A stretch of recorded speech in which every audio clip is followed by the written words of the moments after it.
A helpless dog suddenly slipped into a deep river while playing near the shore.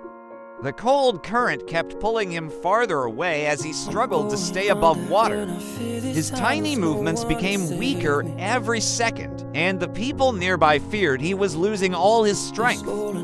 Just when the dog could barely keep paddling, a brave woman jumped straight into the river without hesitation.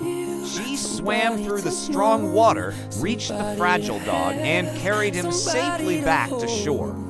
One small act of courage gave him another chance to live. Don't ignore kindness like this. Like and subscribe.